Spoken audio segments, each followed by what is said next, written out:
नमस्कार। Narendra Tiwari IAS academy के online कक्षा कार्यक्रम में आपका स्वागत है। आज जैसा कि पता है कि कुछ परिवर्तन किया गया है। जो क्लास ये 12 से 1 हुआ करती थी, आज इसको शाम को 5 से 6 रखा गया है। बता दिया गया होगा, आपको पूर्व में सूचित कर दिया गया होगा कि ज्योग्राफी की क्लास का टाइम है।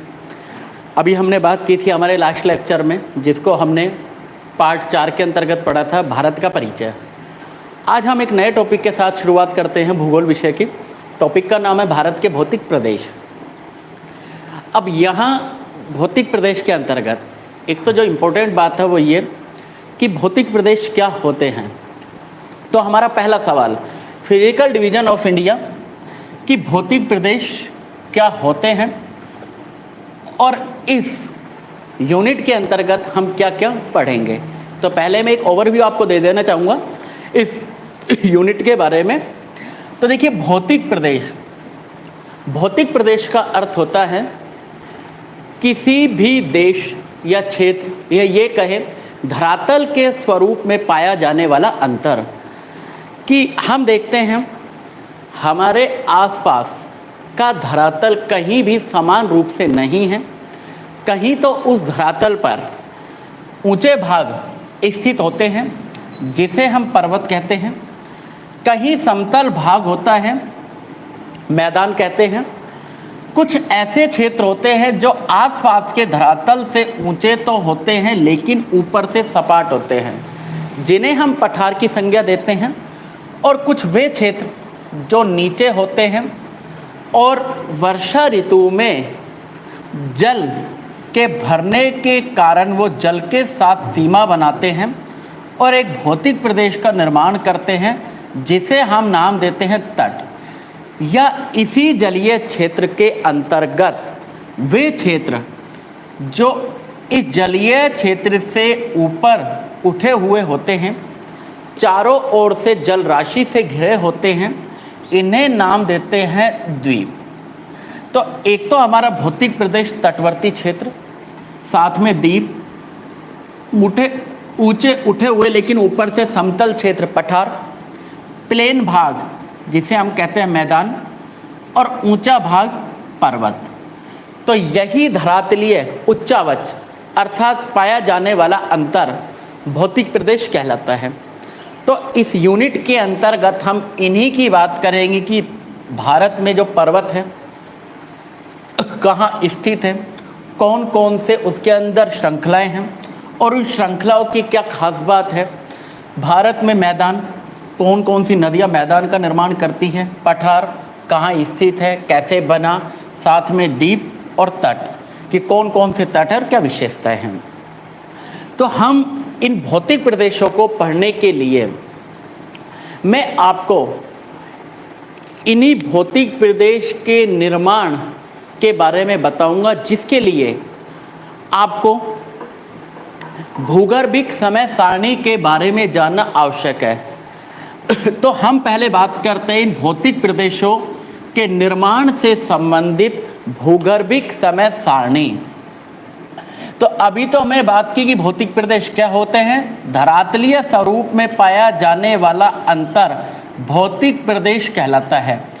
अब इन भौतिक प्रदेशों का निर्माण कौन से युग में हुआ या कौन सा महाकल्प, तो इन्हीं सब बातों को जानने के लिए हम पहले बात करते हैं भूगर्भिक जियोलॉजिकल टाइम स्केल, भूगर्भिक समय सारणी बहुत महत्वपूर्ण है। और भूगर्भिक समय सारणी के अंतर्गत आप देखेंगे कि इस समय सारणी के जो भी टाइम, महाकल्प, महायुग आपने सुने होंगे, इनका एक ऑर्डर क्या है। एग्जाम्स में पूछा जाता है, आपको दे दिया जाएगा, युग दिया जाएगा, कल्प होगा, महाकल्प होगा, महायुग होगा, सदी होगी। आपको से इन सभी को एक क्रोनोलॉजिकल ऑर्डर्स में सेट करवाया जाएगा कि बताइए सबसे पहले इनमें क्या आता है। तो अगर हम बात करें कि भूगर्भिक समय सारणी के अंतर्गत सबसे पहले होता है इयोन। इयोन का मतलब होता है महायुग। इयोन के बाद होता है इरा। इरा का अर्थ होता है महाकल्प। इरा के बाद होता है पीरियड। पीरियड का अर्थ होता है कल्प। कल्प के बाद होता है इपोक। इपोक का अर्थ होता है युग। और इपोक के बाद होता है एज। एज का अर्थ होता है सदी। तो सबसे पहला जो यहाँ क्वेश्चन बना है कि भूगर्भिक समय सारणी को क्रोनोलॉजिकल ऑर्डर्स में इस तरह से सेट किया जाता है कि सबसे पहले यहाँ आता है इयोन। इयोन का अर्थ होता है महायुग। इसके बाद होता है इरा। इरा का अर्थ होता है महाकल्प। पीरियड। पीरियड का अर्थ युग। सो इरा युग, इपोक कल्प और एज का अर्थ होता है सदी। अब जब पृथ्वी का निर्माण हुआ तो हमने उस पृथ्वी के निर्माण से, पृथ्वी का निर्माण लगभग 460 करोड़ वर्ष पूर्व पृथ्वी की उत्पत्ति मानी जाती है। कैसे उत्पत्ति हुई, कौन कौन से सिद्धांत संबंधित है, हम इन सभी की बात करेंगे एक टॉपिक में, जहां हम पृथ्वी की आंतरिक संरचना के साथ या एस्ट्रोलॉजी जो हमारे एक है खगोल शास्त्र, उसके अंतर्गत पढ़ेंगे। यहाँ अभी भूगर्भिक समय सारणी को एक संक्षेप में हम पढ़ लेते हैं। भारत की भूगर्भिक संरचना की भी बात करेंगे, लेकिन एक अलग से वो टॉपिक आपको पढ़ाया जाएगा। अभी हमारा जो टॉपिक है भौतिक प्रदेश, और भौतिक प्रदेश के निर्माण से संबंधित जो युग आएंगे, उन्हीं युग को समझने के लिए हम एक बार ये भूगर्भिक समय सारणी पर चर्चा कर लेते हैं। तो देखिए, ये तो था एक ऑर्डर। तो आपको एक ऑर्डर आपको याद रखना है कि सबसे पहले इयोन, फिर इरा, पीरियड, इपोक, एज। अब इस महायुग के अंतर्गत, महायुग के अंतर्गत दो महायुग हुए। एक का नाम है एजोइक। दो महायुग, इसको आप इस तरह से समझ सकते हैं। महायुग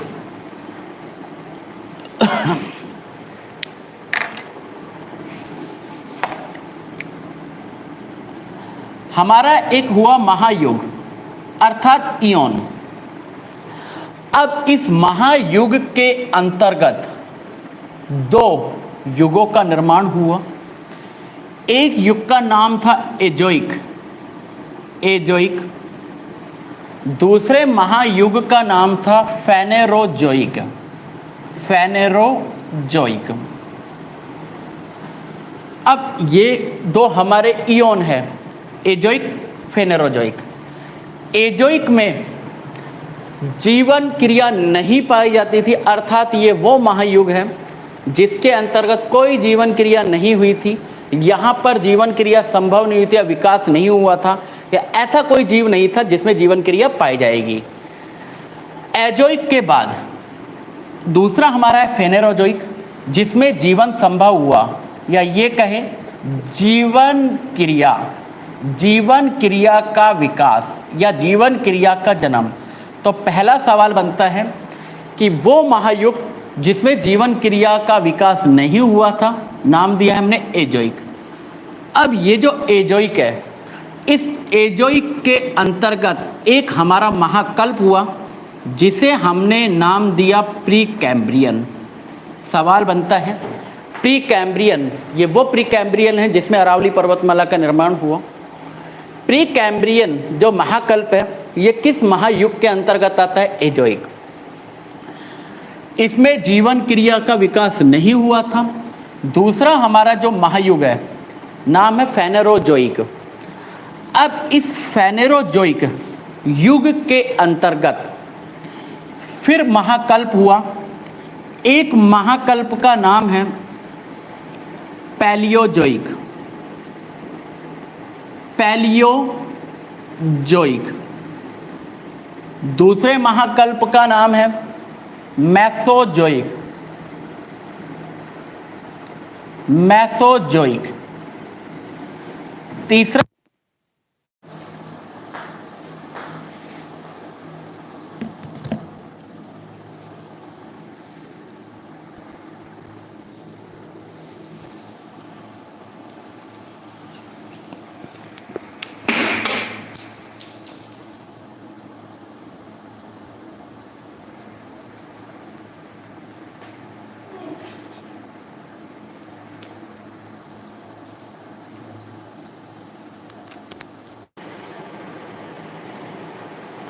तीसरा महाकल्प है, नाम है सेनोजोइक।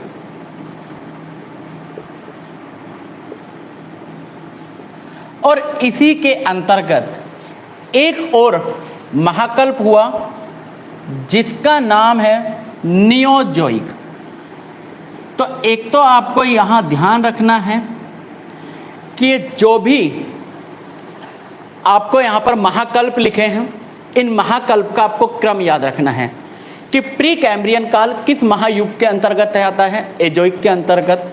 फेनेरोजोइक में सबसे पहले आया एक महाकल्प पैलियोजोइक, उसके बाद आया मेसोजोइक, उसके बाद आया सेनोजोइक और उसके बाद आया नियोजोइक। अब ये जो पैलियोजोइक है, पैलियोजोइक, इस पैलियोजोइक के अंतर्गत हमारे फिर कुछ कल्प आए और उनके अंतर्गत सबसे पहला जो कल्प आया पैलियोजोइक के अंतर्गत, नाम है कैम्ब्रियन कल्प। तो कैम्ब्रियन जो कल्प है ये किस महाकल्प के अंतर्गत आता है? पैलियोजोइक किस महायुग के अंतर्गत आता है? फेनरोजोइक। कैम्ब्रियन। दूसरा इसके अंतर्गत जो युग है, कल्प है, उसका नाम है कैम्ब्रियन, के बाद है ओर्डोविसियन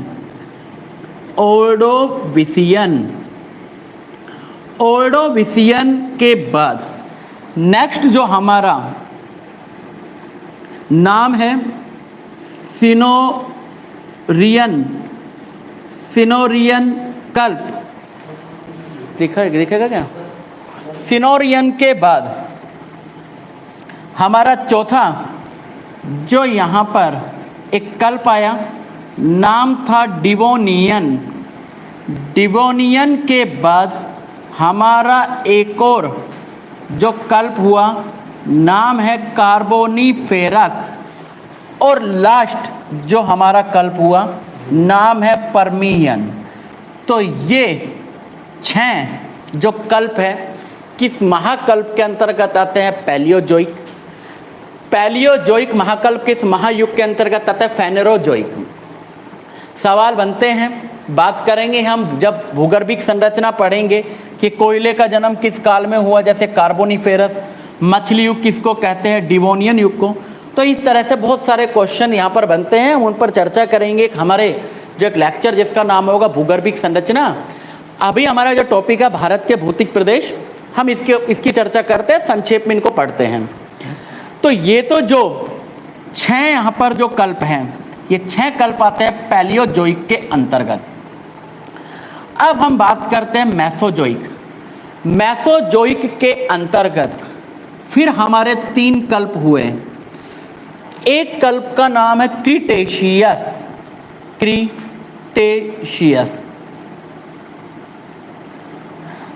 दूसरे कल्प का नाम है जुरासिक और तीसरे कल्प का नाम है ट्रियासिक।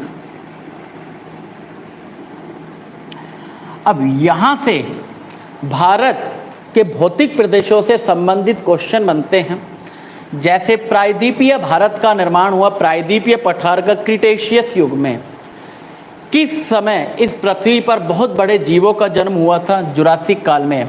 जैसे हम डायनासोर की बात करते हैं, जिन भी मूवी में डायनासोर होता है जुरासिक पार्क नाम होता है, क्योंकि डायनासोर एक बहुत बड़ा जीव था जिसका जन्म हुआ जुरासिक काल में। ट्रियासिक युग की बात करें, भारत में लद्दाख का पठार है, लद्दाख का पठार का निर्माण हुआ ट्रियासिक युग में। तो इन सभी की बात करेंगे यहाँ पर कि यह अभी हम बात कर रहे हैं मेसोजोइक कल्प की। अब इसी के अंतर्गत हमारा फिर एक और यहाँ कल्प होता है, महाकल्प की बात करते हैं सेनोजोइक। और सेनोजोइक के अंतर्गत 2 कल्प हुए। एक कल्प का नाम तो था टर्शियरी। अब 2 कल्प हुए टर्शियरी। और एक और कल्प का नाम था क्वाटरनरी। टर्शरी अर्थात तृतीयक, क्वाटरनरी का अर्थ होता है चतुर्थक। ये 2 हमारे कल्प हुए। अब इस टर्शियरी के अंतर्गत 5 युग का निर्माण हुआ, जिनमें हमारा हिमालय भी बनता है, हमारा मैदान बनता है क्वाटरनरी के अंतर्गत। भारत का जो मैदान है किस युग के में निर्माण हुआ? क्वाटरनरी युग में। हिमालय का निर्माण हुआ टर्शियरी में। अब हिमालय के भी किस युग के अंतर्गत हुआ? तो इसको जानने के लिए हम बात करते हैं टर्शियरी की। अब टर्शियरी युग के अंतर्गत सबसे पहले एजोइक फेनड्रोजोइक महायुग है। फेनड्रोजोइक के अंतर्गत पैलियोजोइक, मेसोजोइक, सेनोजोइक, और एक और जो नाम है जिसका नाम है कैनोजोइक। कैनोजोइक, ये सभी यहाँ महाकल्प है, प्री कैम्ब्रियन महाकल्प है। पैलियोजोइक महाकल्प के अंतर्गत कल्प बने डिवोनियन, कार्बोनिफेरस, पर्मियन, और इसी कल्प के अंतर्गत ये 2 युग बने, टर्शियरी और क्वाटरनरी। अब इस टर्शियरी का भी हम विभाजन करते हैं, और जब टर्शियरी की हम बात करें तो टर्शियरी में सबसे पहले एक युग आता है जिसका नाम है इयोसिन। इयोसिन के बाद होता है Oligocene. Eosin, Oligocene, myosin, Pliocene, Pliocene. Pliocene के बाद होता है प्लिस्टोसिन, और प्लिस्टोसिन के बाद होता है होलोसिन। तो ये वो भूगर्भिक समय सारणी थी जिसके अंतर्गत भारत के भौतिक प्रदेशों का निर्माण हुआ। बात करते हैं किस भौतिक प्रदेश का निर्माण किसके अंतर्गत हुआ। तो सबसे पहले हम बात करते हैं हिमालय की। तो हिमालय का जो निर्माण हुआ क्वाटरनरी कल्प के अंतर्गत हुआ। पहला क्वेश्चन, हिमालय का निर्माण हिमालय किस कल्प के अंतर्गत बना? क्वाटरनरी। अब इस हिमालय के अंतर्गत हमारे महान हिमालय, लघु हिमालय, उप हिमालय, इनका वर्णन मिलता है। साथ में ट्रांस हिमालय। तो अगर बात करें कि ट्रांस हिमालय का निर्माण, ट्रांस हिमालय बना किस युग में? इयोसिन युग में। महान हिमालय बना ओलिगोसिन युग में। मध्य या जिसे हम कहें लघु हिमालय बना मायोसिन युग में। मध्य के बाद उप हिमालय या जिसे हम शिवालिक कहते हैं कब बना? प्लायोसिन युग में। अब प्लायोसिन युग के बाद एक हिम युग का अंत हुआ, हिमयुग आया, उसका अंत हुआ, और उस हिमयुग का अंत हुआ प्लिस्टोसिन युग में। और प्लिस्टोसिन युग के बाद वर्तमान में हम जिस युग में रह रहे हैं, चल रहा है, उसका नाम है होलोसिन। तो सवाल बनता है कि वर्तमान समय किस युग के अंतर्गत शामिल किया जाएगा? तो वर्तमान समय होलोसिन युग, या हम ये कहें कि हम होलोसिन युग में जी रहे हैं। ये तो बात थी हमारे हिमालय की कि हिमालय का निर्माण हुआ क्वाटरनरी में। हिमालय की एक शाखा ट्रांस हिमालय इयोसिन युग में बना, महान हिमालय ओलिगोसिन युग में, मध्य हिमालय मायोसिन में, उप हिमालय प्लायोसिन युग में, हिमयुग का अंत हुआ प्लिस्टोसिन में, और वर्तमान जो समय है वो किस युग के अंतर्गत आता है? होलोसिन युग के अंतर्गत। बात करें प्रायद्वीपीय पठार कब बना। अब प्रायद्वीपीय पठार की अगर बात करें कि प्रायद्वीपीय पठार का निर्माण कब हुआ, तो मैं यहाँ लिख देता हूँ, शायद आप लोगों को नीचे दिखेगा नहीं, कि प्रायद्वीपीय पठार। अगर आपसे सवाल पूछा जाए कि प्रायद्वीपीय पठार, भारत के प्रायद्वीपीय पठार का निर्माण हुआ कौन से युग के अंतर्गत? क्रीटेशियस युग में प्रायद्वीपीय पठार का निर्माण हुआ। साथ में भारत में मध्य का मैदान प्लस तट प्लस द्वीप, तो मैदान, तट और द्वीप, इनका जो निर्माण हुआ, मैदान का, तट का और द्वीप का, इन सभी का जो निर्माण होता है वो होता है क्वाटरनरी कल्प में, हिमालय टर्शियरी के अंतर्गत, और मैदान, हिमालय, तट व द्वीप, इनका निर्माण होता है क्वाटरनरी कल्प युग के अंतर्गत। तो सवाल बनता है कि भारत में जो हमने भौतिक प्रदेश जाने, उत्तरी पर्वतीय प्रदेश का निर्माण कौन से युग के अंतर्गत हुआ? टर्शियरी युग के अंतर्गत। हिमालय के भी पार्ट होंगे, ट्रांस हिमालय कब बना? इयोसिन युग में। ओलिगोसिन, महान हिमालय ओलिगोसिन युग में। मध्य हिमालय मायोसिन युग में। उप हिमालय प्लायोसिन युग में। साथ में प्रायद्वीपीय पठार का निर्माण हुआ क्रिटेशियस युग में। क्रिटेशियस किस महाकल्प के अंतर्गत आता है? मेसोजोइक के अंतर्गत आता है। टर्शियरी किस महाकल्प के अंतर्गत आता है? सेनोजोइक के अंतर्गत आता है। साथ में लद्दाख का पठार, लद्दाख पठार का निर्माण किस युग के अंतर्गत हुआ? ट्रियासिक युग के अंतर्गत। तो ये तो बात थी भारत की एक वे भूगर्भिक संरचना जिनके अनुसार भारत के भौतिक प्रदेशों का निर्माण हुआ। तो आपसे सवाल पूछा जाएगा कि महान हिमालय या मध्य हिमालय या उप हिमालय या ट्रांस हिमालय, इनका निर्माण कौन से युग के अंतर्गत हुआ? वर्तमान समय कौन से युग में चल रहा है? साथ में हिमालय का निर्माण टर्शियरी कल्प के अंतर्गत ओलिगोसिन, मायोसिन, प्लायोसिन या इयोसिन युग में हुआ। मैदान, तट व द्वीप, मैदान, तट व द्वीप का निर्माण हुआ क्वाटरनरी में। प्रायद्वीपीय पठार का निर्माण हुआ क्रिटेशियस किस महाकल्प के अंतर्गत आता है? मेसोजोइक। और महायुग को कितने भागों में बांटा? दो। एक का नाम था एजोइक, दूसरे का नाम है फेनेरोजोइक। तो ये थी भारत की एक भूगर्भिक, एक हमने बात की समय सारणी की, संक्षेप में बात की। भूगर्भिक संरचना पढ़ेंगे तो हम पढ़ेंगे धारवाड़, कुड़प्पा, आर्कियन क्रम क्या होते हैं। अभी हमारा जो टॉपिक है भारत के भौतिक प्रदेश, और हम भौतिक प्रदेश के अंतर्गत अब बात करते हैं कि कौन कौन से भारत में भौतिक प्रदेश स्थित हैं और क्या उनकी विशेषताएं हैं। तो भौतिक प्रदेश की जब बात करें तो भारत में पहला भौतिक प्रदेश होगा उत्तरी पर्वतीय प्रदेश। भारत में पहला भौतिक प्रदेश है उत्तरी पर्वतीय प्रदेश।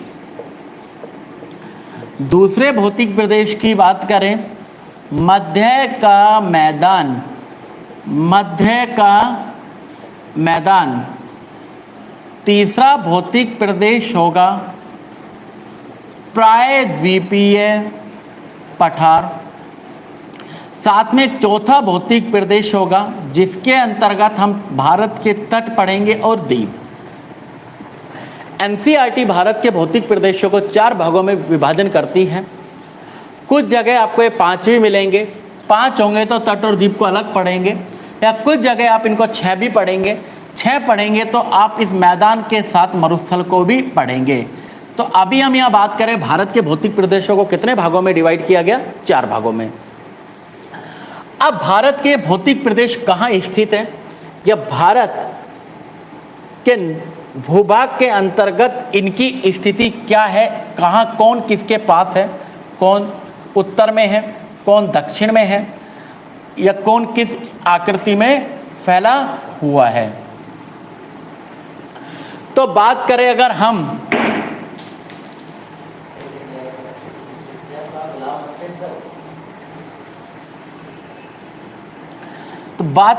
हम भारत के पहले भौतिक प्रदेश की, तो भारत का पहला भौतिक प्रदेश है जिसका नाम है हिमालय, उत्तरी पर्वतीय प्रदेश। अब ये तो भारत के उत्तर से लेके पूर्व तक है हिमालय। भारत के दक्षिणी भाग में त्रिभुजाकार आकृति में स्थित है पठार, प्रायद्वीपीय पठार। उत्तरी पर्वतीय प्रदेश और प्रायद्वीपीय पठार के मध्य में स्थित है मैदान, मध्य का मैदान। साथ में पश्चिमी तट या ये कहें पूर्वी तट, अंडमान निकोबार या लक्षद्वीप। तो ये भारत के भौतिक प्रदेश हैं। अगर इनमें बात करें सबसे पहले किस भौतिक प्रदेश का निर्माण हुआ या भारत का सबसे पुराना भौतिक प्रदेश कौन सा है? प्रायद्वीपीय पठार। तो सबसे पहले प्रायद्वीपीय पठार का निर्माण हुआ और सबसे नवीन जो भौतिक प्रदेश है मध्य का मैदान। तो सबसे पहले इन भौतिक प्रदेशों में बनने वाला, सबसे पहले भौतिक प्रदेशों के अंतर्गत निर्माण हुआ प्रायद्वीपीय पठार का, और सबसे जो बाद में या सबसे नवीन भौतिक प्रदेश का नाम है मध्य का मैदान। अब हम बात करें कि एक एक भौतिक प्रदेश की, जिनमें सबसे पहले होगा हमारा उत्तरी पर्वतीय प्रदेश, या जिसके अंतर्गत हिमालय, ट्रांस हिमालय, पूर्वांचल की पहाड़ियों की बात करेंगे।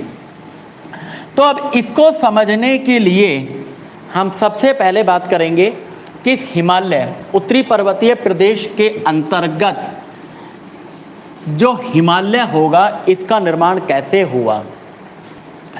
तो देखिए, हमारी धरातल के नीचे कुछ चट्टान के कठोर टुकड़े होते हैं जिन्हें हम प्लेट कहते हैं, या कठोर चट्टानी भूखंड।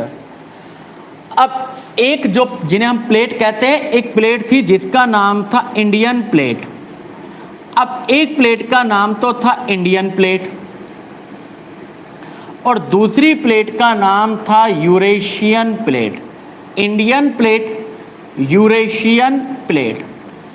इन दोनों प्लेट के मध्य एक जलीय भाग स्थित था जिसे हमने टैथिस सागर नाम दिया।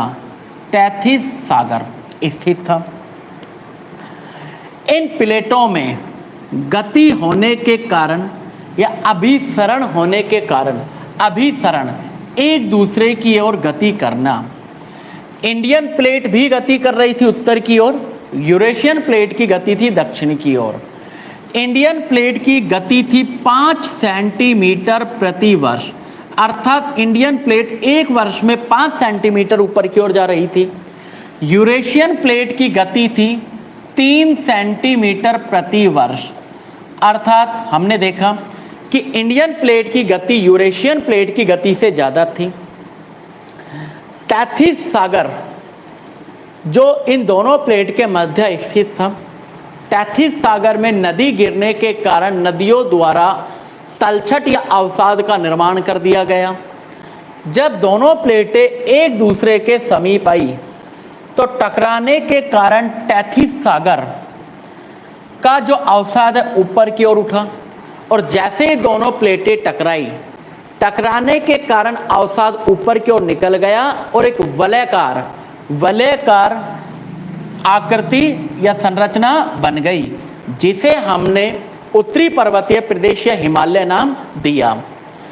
अब इस हिमालय के निर्माण के समय जब इंडियन और यूरेशियन प्लेट आपस में टकराई तो इंडियन प्लेट यूरेशियन प्लेट के नीचे चली गई। तो सवाल बनता है कि हिमालय निर्माण जो हुआ, ये कौन कौन सी प्लेटों के कारण हिमालय का निर्माण हुआ। इंडियन प्लेट यूरेशियन प्लेट के टकराने से किससे हुआ, या कहीं हिमालय किसका एक अवशेष है या किसका एक भाग है, टैथिस सागर का। इंडियन प्लेट और यूरेशियन प्लेट में से कौन सी प्लेट की गति ज़्यादा थी, इंडियन प्लेट की, और इंडियन प्लेट यूरेशियन प्लेट के नीचे दब गई। अब ये जो इंडियन प्लेट है यूरेशियन प्लेट के नीचे गई तो थी लेकिन बहुत ज़्यादा गहराई में नहीं गई, जिसके कारण इस हिमालय पर्वतमाला में भूकंप तो आते हैं लेकिन ज्वालामुखी नहीं आते हैं। तो हमने देखा है कि भारत में जो ज्वालामुखी है वो अंडमान निकोबार में स्थित है, दक्षिण में है। हिमालय में भूकंप तो आते हैं लेकिन ज्वालामुखी नहीं होते हैं, जबकि हिमालय भी वलित पर्वतमालाओं का उदाहरण है। और इस दुनिया में जहाँ भी वलित पर्वतमाला होती है वहाँ अक्सर भूकंप आते हैं, लेकिन हम ये नहीं कह सकते हैं कि हिमालय क्षेत्र में भूकंप आने का कारण, तो आपको ये नहीं बताना है कि वलित पर्वतमाला है। आपका आंसर होगा हिमालय क्षेत्र में भूकंप आने का कारण है इंडियन और यूरेशियन प्लेट का आपस में टकराना या दूर जाना। जब दो प्लेटें एक दूसरे की ओर आती हैं तो जैसे ही वो टकराएंगी या एक दूसरे से दूर जाएंगी तो ऊष्मा का निष्कासन होता है और उसी ऊष्मा को हम कंपन के रूप में महसूस करते हैं। तो सवाल बनता है, हिमालय क्षेत्र में भूकंप आने का कारण इन दोनों प्लेटों में गति होना। तो हिमालय पर्वतमाला या उत्तरी पर्वतीय प्रदेश का निर्माण हुआ दोनों प्लेटों के टकराने से। टैथिस सागर का भाग है और टैथिस सागर का अवसाद जब ऊपर उठा तो वलयाकार यानी मुड़े हुए पर्वतों के रूप में हिमालय का निर्माण हुआ। तो सवाल बनता है कि हिमालय क्षेत्र में कौन सी चट्टानों की अधिकता पाई जाती है? अवसादी, और अवसादी के बाद हम कह सकते हैं कायांतरित। तो ये तो हमने बात की इस हिमालय पर्वतमाला के बारे में कि उसका निर्माण कैसे हुआ। अब जो ये हिमालय है या उत्तरी पर्वतीय प्रदेश, इस उत्तरी पर्वतीय प्रदेश की विस्तार की हम चर्चा करते हैं कि विस्तार कहाँ से कहाँ तक है, कितने किलोमीटर में है, या आकृति, चौड़ाई, लंबाई कितनी है। तो भारत में एक क्षेत्र है और उसमें एक पर्वत है जिसका नाम है नंगा पर्वत। अब इस नंगा पर्वत से लेकर तिब्बत में एक पर्वत जिसका नाम है नामचा बरवा पर्वत। तो हिमालय या कहे उत्तरी पर्वतीय प्रदेश का विस्तार कहाँ से कहाँ तक या किस पर्वत से किस पर्वत तक? नंगा पर्वत से नामचा बरवा पर्वत तक। किस नदी से किस नदी तक? नदी का नाम है सिंधु से लेकर एक नदी आती है जिसका नाम है ब्रह्मपुत्र। साथ में अगर राज्य की बात करें तो जम्मू से लेकर यहाँ जो एक हमारा यूनियन टेरिटरी है, जम्मू से लेकर अरुणाचल प्रदेश तक। तो सवाल बनता है उत्तरी पर्वतीय प्रदेश का विस्तार अगर आपसे पूछा जाए किस पर्वत से किस पर्वत तक? नंगा पर्वत से नामचा बरवा पर्वत तक। किस नदी से किस नदी तक? सिंधु नदी से ब्रह्मपुत्र नदी तक। या किस राज्य से किस राज्य तक? तो जम्मू एक हमारे केंद्र शासित प्रदेश से अरुणाचल प्रदेश तक। तो इस नंगा पर्वत से नामचा बरवा पर्वत तक इस हिमालय की लंबाई लगभग 2400 किलोमीटर है। अगर बात करें इसकी चौड़ाई की तो पूर्व में तो इसकी चौड़ाई है 160 किलोमीटर और पश्चिम में इसकी चौड़ाई है 400 किलोमीटर। तो एक और सवाल बनता है लंबाई। हिमालय पर्वत की लंबाई 2400 किलोमीटर, हिमालय पर्वतमाला की चौड़ाई। अब चौड़ाई को हम दो तरह से जानेंगे। पूर्व में चौड़ाई कितनी है, पश्चिम में कितनी है। पूर्व में हिमालय पर्वतमाला की चौड़ाई 160 किलोमीटर, पश्चिम में लगभग इसकी चौड़ाई है 400 किलोमीटर। तो एक और महत्वपूर्ण सवाल बनता है कि हिमालय या कहें उत्तरी पर्वतीय प्रदेश का विस्तार पश्चिम से पूर्व की ओर लगातार कम होता जाता है, क्योंकि इनके बीच की जो दूरी है वो कम होती जाती है। पूर्व से पश्चिम कहे तो इनका विस्तार अधिक होता जाता है। और साथ में एक और बात करते हैं कि इस उत्तरी पर्वतीय प्रदेश की आकृति, और अगर आकृति की बात करें तो उत्तरी पर्वतीय प्रदेश की आकृति चापाकार, धनुषाकार या तलवार के आकार की बताई गई है। तो एक और सवाल जो यहाँ महत्वपूर्ण बनता है कि उत्तरी पर्वतीय प्रदेश की आकृति कैसी है, चापाकार, धनुषाकार या तलवार का आकार। तो यहाँ मैं एक कमेंट पढ़ना चाहूँगा जो कुछ बच्चों के आ रहे हैं, सोचेंगे सर जवाब नहीं देते हैं। जैसे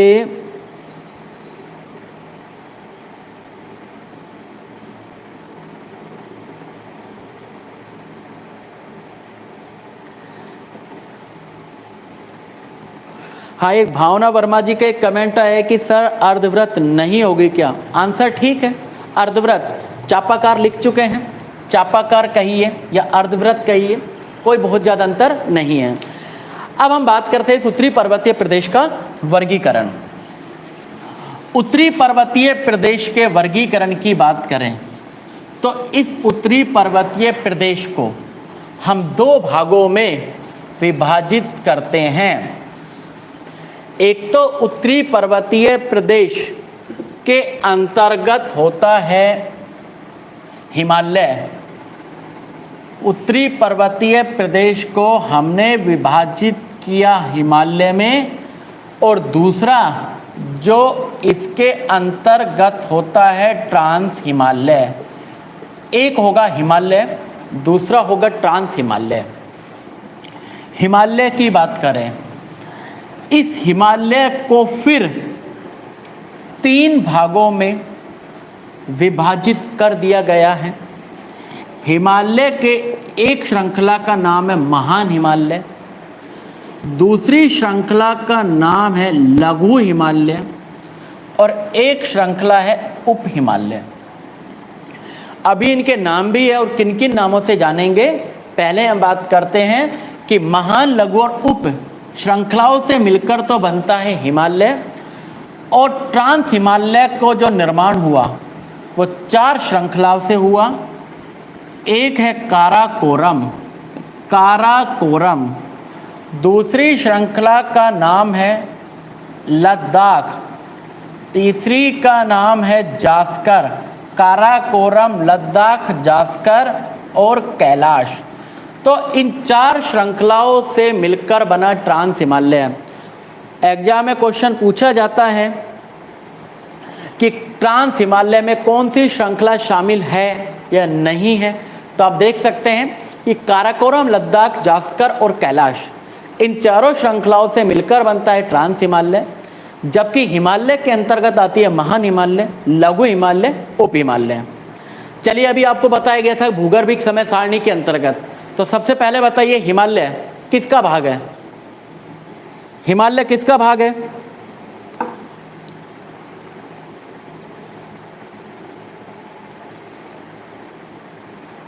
आंसर नहीं आया है। हिमालय किसका भाग है?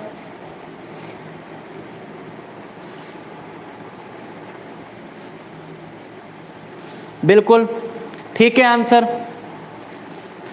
भावना जी, पंजाबी कुमारी जी, तैथिस सागर का। चलिए फिर आंसर दीजिए कि महान हिमालय किस युग के अंतर्गत बना, लघु हिमालय किस युग के अंतर्गत बना, उप हिमालय का निर्माण कब हुआ, और काराकोरम या कहे ट्रांस हिमालय किस युग के अंतर्गत बना। तो जल्दी से आंसर दीजिए। महान हिमालय, महान हिमालय किस युग के अंतर्गत बना? अभी आपको बताई गई थी भूगर्भिक समय सारणी।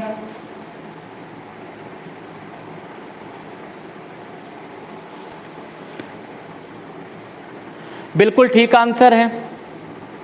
मुस्कान शर्मानी जी जिन्हें आंसर दिया है ओलिगोसिन। ओलिगोसिन बिल्कुल ठीक है। लघु हिमालय बताइए।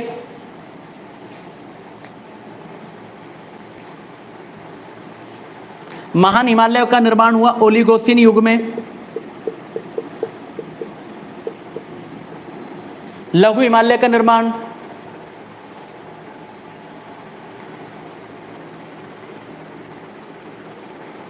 प्रियंका जी ओलिगोसिन, आपने महान हिमालय का आंसर दिया। बिल्कुल मुस्कान शर्मा जी मायोसिन।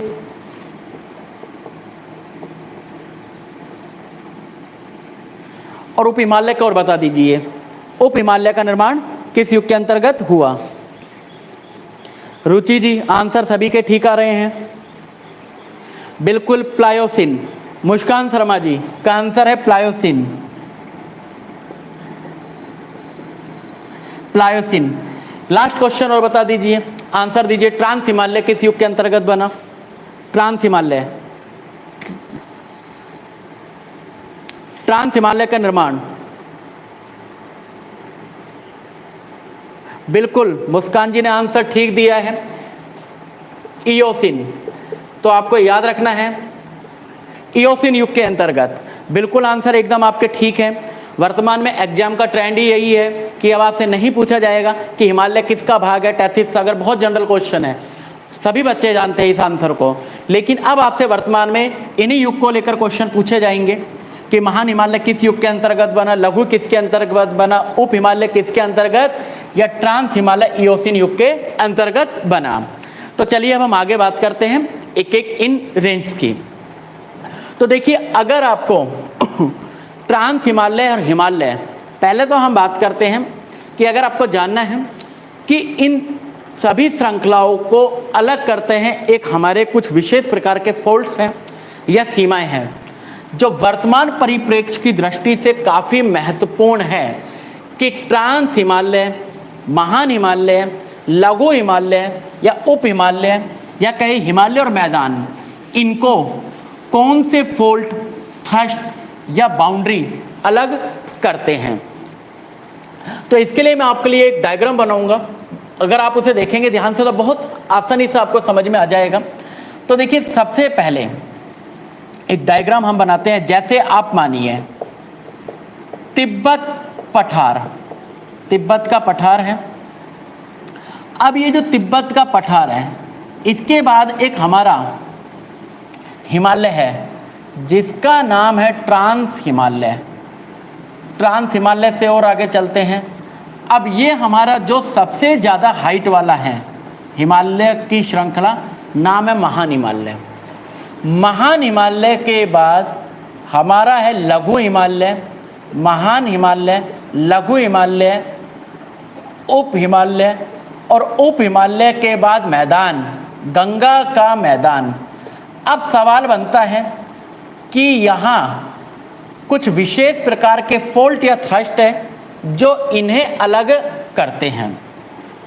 तो देखिए, बहुत ही शानदार क्वेश्चन बनते हैं, बड़ा ही एक सरल यहाँ पर एक उनका आंसर है। जैसे मैं लिखता हूँ कि यह क्वेश्चन पूछा जाए एग्जाम में कि ट्रांस हिमालय और महान हिमालय को कौन अलग करता है, आंसर दीजिए।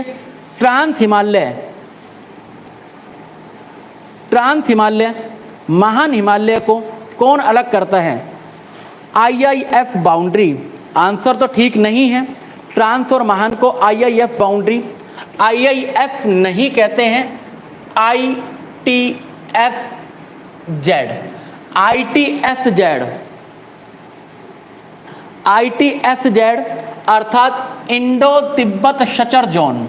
मैं यहाँ नाम लिख देता हूँ, इंडो तिब्बत शचर जोन। सवाल बनता है कि ट्रांस हिमालय और महान हिमालय को अलग कौन करता है या उनके बीच में कौन सा फोल्ट है? Indo Tibet suture zone. महान हिमालय और लघु हिमालय को अलग करता है MCT, main central thrust. MCT का पूरा नाम है मेन सेंट्रल थ्रस्ट। लघु हिमालय और उप हिमालय को अलग करता है, नाम है MBF। M का अर्थ होता है मेन, B का अर्थ होता है बाउंड्री, मेन बाउंड्री, F का मतलब होता है फोल्ट।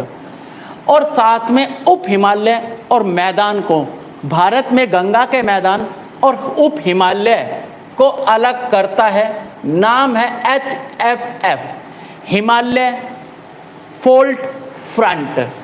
तो हिमालय HFF का अर्थ होता है हिमालय फ्रंट फोल्ट। सवाल बना कि अगर आपसे पूछा जाएगा कि बताइए कि ट्रांस हिमालय व महान हिमालय को कौन अलग करता है? ITSZ। इसी सवाल को पूछा जाएगा महान व लघु हिमालय के मध्य स्थित है, महान व लघु के मध्य स्थित है MCT, मेन सेंट्रल थ्रस्ट। लघु हिमालय व उप हिमालय के मध्य स्थित है मेन बाउंड्री फोल्ट। और उप हिमालय व गंगा के मैदान के मध्य स्थित है हिमालय फ्रंट फोल्ट। तो थ्रस्ट और फोल्ट में क्या अंतर होता है कि थ्रस्ट का अर्थ होता है एक बड़ा गैप, जबकि फोल्ट का अर्थ होता है एक दरार। अगर धरातल के बीच में एक कोई बड़ी दरार का निर्माण हो जाता है तो हम उसे थ्रस्ट का नाम देते हैं, लेकिन अगर वही जो दरार है बहुत छोटी हो तो हम उससे फोल्ट का नाम देते हैं। तो बहुत ही यहाँ से हिमालय को लेकर एक इम्पोर्टेंट क्वेश्चन बनता है कि ट्रांस, महान, महान, लघु, लघु, उप या उप और मध्य के मैदान या गंगा के मैदान के मध्य कौन सी सीमा रेखाएं स्थित है या कौन कौन सीमा रेखाएं इनके मध्य बाउंड्रीज का निर्माण करती हैं। तो ये तो हमने किया उत्तरी पर्वतीय प्रदेश के अंतर्गत हिमालय और ट्रांस हिमालय तथा उनकी शाखाओं को अलग करने वाली बाउंड्रीज। अब हम बात करते हैं कि ये जो हमने अभी बात की कि उत्तरी पर्वतीय प्रदेश का वर्गीकरण, उत्तरी पर्वतीय प्रदेश का वर्गीकरण कितने आधार पर, साथ में उनके नाम। उत्तरी पर्वतीय प्रदेश, तो अभी तो हम जानते हैं आज यहाँ इनके नाम, जैसा अभी हमने यहाँ बात की कि इसे बांटा गया एक हिमालय क्षेत्र में। अब इस हिमालय के 3 पार्ट हमने किए, एक का नाम है महान हिमालय, एक हमने इसको बांटा लघु हिमालय में और एक हमने इसकी बात की उप हिमालय में। महान हिमालय को किन किन नामों से जाना जाता है? महान हिमालय को केंद्रीय हिमालय भी कहते हैं। इसी महान हिमालय को हिमाद्री के नाम से भी जाना जाता है और इसी को आंतरिक हिमालय के नाम से भी जानते हैं। सवाल बनता है महान हिमालय के अन्य नाम, तो महान हिमालय को केंद्रीय हिमालय, हिमाद्री, आंतरिक हिमालय भी कहते हैं। और इस महान हिमालय की हम विशेषता की जैसे बात करेंगे कि दुनिया के जितने भी सबसे ऊंचे पर्वत शिखर हैं वो इसी महान श्रृंखला में स्थित हैं। कौन कौन से पर्वत शिखर हैं उनकी हम बात करेंगे, उनकी स्थिति की बात करेंगे। इस श्रृंखला में पश्चिम में कौन से हैं, पूर्व में कौन से हैं, क्या उनका क्रम है। लेकिन पहले हम बात करते हैं एक बार इनकी औसत ऊंचाई, अन्य नाम और साथ में इनकी चौड़ाई। महान हिमालय की अगर औसत ऊंचाई की बात करें तो इसकी औसत ऊंचाई हम बात कर रहे हैं एक एवरेज हाइट्स को लेकर। महान हिमालय की औसत ऊंचाई लगभग 6000 मीटर है। लघु हिमालय महान व उप के मध्य स्थित है, इसलिए इसे मध्य हिमालय भी कहते हैं।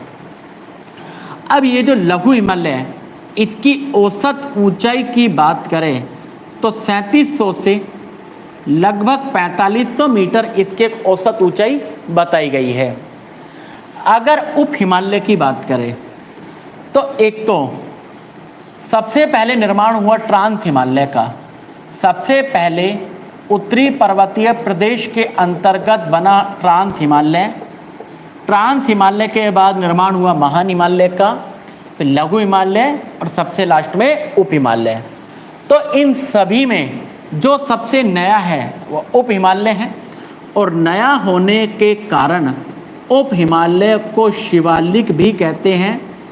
इसी को बाह्य हिमालय के नाम से भी जाना जाता है और उप हिमालय के अंतर्गत पूर्व में स्थित छोटी पहाड़ियाँ होने के कारण इसे पूर्वांचल की पहाड़ी भी कहते हैं।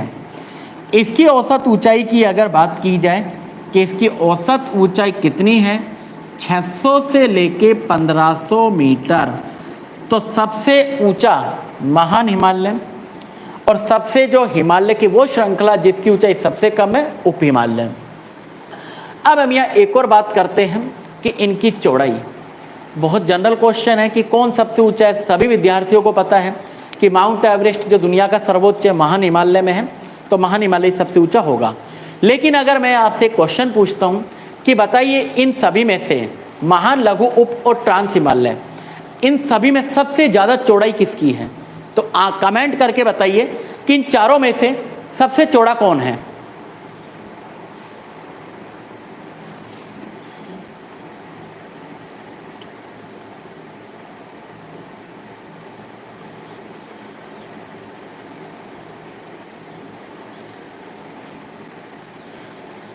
यतेंद्र जी आपका आंसर सही नहीं है महान हिमालय, कि जरूरी नहीं है कि अगर किसी की ऊंचाई ज्यादा होगी तो चौड़ाई भी ज्यादा होगी।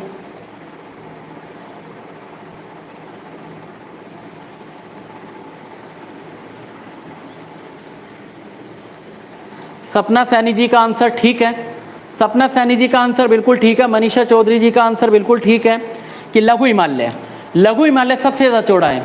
इन चारों में लघु हिमालय की चौड़ाई सबसे ज़्यादा है। महान हिमालय की चौड़ाई की बात करें कि महान हिमालय की चौड़ाई कितनी है, चौड़ाई अगर महान हिमालय की चौड़ाई की बात करें तो केवल 20 किलोमीटर है। लघु हिमालय की चौड़ाई की बात की जाए तो 80 किलोमीटर है। उप हिमालय की चौड़ाई की बात की जाए तो 38 से लेकर 38 टू 45 किलोमीटर चौड़ाई है। और ट्रांस हिमालय की अगर चौड़ाई की बात की जाए तो ट्रांस हिमालय की चौड़ाई है 40 किलोमीटर। तो आप यहाँ देख सकते हैं कि सबसे ज़्यादा सबसे चौड़ा हिमालय की जो श्रृंखला सबसे ज़्यादा चौड़ी है वो कौन सी है, लघु हिमालय। तो याद रखिएगा, बहुत महत्वपूर्ण क्वेश्चन बनता है कि हिमालय की सबसे ज़्यादा चौड़ाई किस श्रृंखला की है। महान हिमालय की नहीं है, लघु हिमालय की है, सबसे ज़्यादा चौड़ा है। जबकि सबसे ज़्यादा ऊंचाई किसकी है, महान हिमालय की। सबसे इन चारों में से सबसे पुराना कौन सा है, ट्रांस हिमालय। और इनमें से सबसे नवीन या जिसका निर्माण सबसे बाद में हुआ, उप हिमालय का। ये तो बात थी इनके नाम को लेकर। बहुत महत्वपूर्ण क्वेश्चन बनते हैं कि महान हिमालय, लघु हिमालय, उप हिमालय क्या कहा जाता है। ये आपसे पूछ लिया जाएगा सर्वाधिक चौड़ाई किसकी है, और हो सकता है कि आपको लघु ना दिया हो और आपसे पूछा जाए ऑप्शन में वो मध्य हिमालय। तो इनके नाम बड़े महत्वपूर्ण हैं। ट्रांस हिमालय है, ट्रांस हिमालय का भी अन्य नाम लिख देते हैं कि ट्रांस हिमालय को क्या कहते हैं। ट्रांस हिमालय को कहा जाता है एशिया की रीढ़, एशिया की रीढ़ इसे कहा जाता है। साथ में इसी को तिब्बत हिमालय के नाम से भी जाना जाता है। तो तिब्बत हिमालय या एशिया की रीढ़ किसका नाम है, ट्रांस हिमालय का नाम है।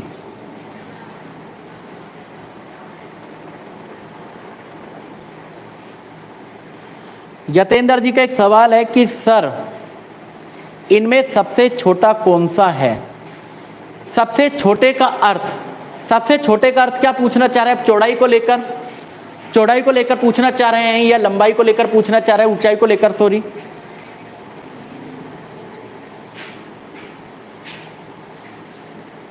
ट्रांस हिमालय की लंबाई, या आप आंसर क्वेश्चन आपका थोड़ा सा ठीक कीजिए। जितेंद्र सिंह जी, ट्रांस की लंबाई, लंबाई नहीं आप ऊंचाई पूछ रहे हैं या इसकी चौड़ाई।